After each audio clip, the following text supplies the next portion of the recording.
नवंबर 2024 में लागू हुए युद्ध विराम ने हमास और इजराइल के बीच साल भर से चल रहे संघर्ष को रोक दिया। युद्ध विराम के बावजूद इजरायली सैन्य बलों ने लेबनान में छुटपुट हमले किए।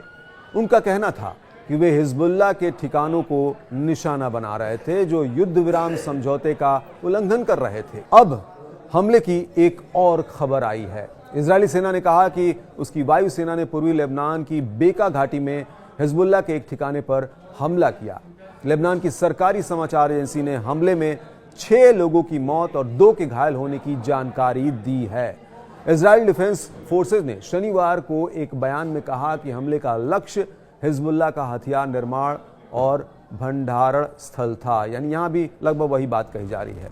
उधर आईडीएफ ने दावा किया कि साइट पर गतिविधि इजराइल और लेबनान के बीच हुए समझौते का व्यापक उल्लंघन है।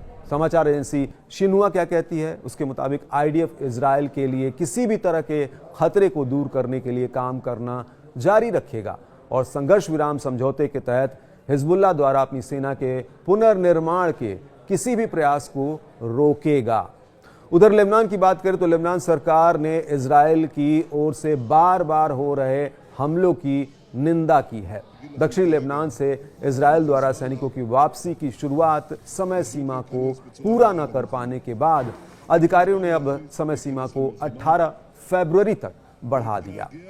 इससे पहले गुरुवार की बात करें तो इजरायली युद्धक विमानों ने पूर्वी पर्वत श्रृंखला की ऊंचाइयों और पूर्वी लेबनान के बालबेक जिले के क्षेत्र पर कई हमले किए। राष्ट्रीय समाचार एजेंसी ने बताया कि इजराइल ने दक्षिणी लेबनान में लक्ष्यों पर कई हवाई हमले भी किए।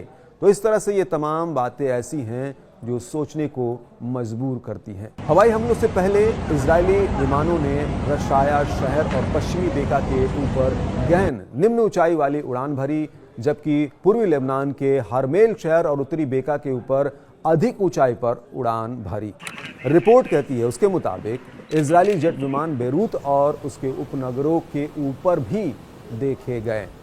यह घटनाक्रम लेबनानी सशस्त्र समूह हिजबुल्लाह और इजरायली सेना के बीच चल रहे युद्ध विराम समझौते के बावजूद सामने आए हैं, जो 27 नवंबर 2024 को प्रभावी हुआ था और इसका उद्देश्य गाजा में युद्ध के कारण एक से अधिक समय से चल रहे सीमा पार संघर्ष को समाप्त करना था। लेकिन यहाँ होता कुछ और दिख रहा है। अब इसका नतीजा क्या होगा ये तो आने वाला वक्त ही बताएगा। तो इसी तरह की कुछ और कड़क खबरों के लिए आप इस पेज को अगर नए हैं तो इसे सब्सक्राइब जरूर कर लें, लाइक कर लें और लगातार हमारे साथ बने रहें। मिलते हैं जल्द ही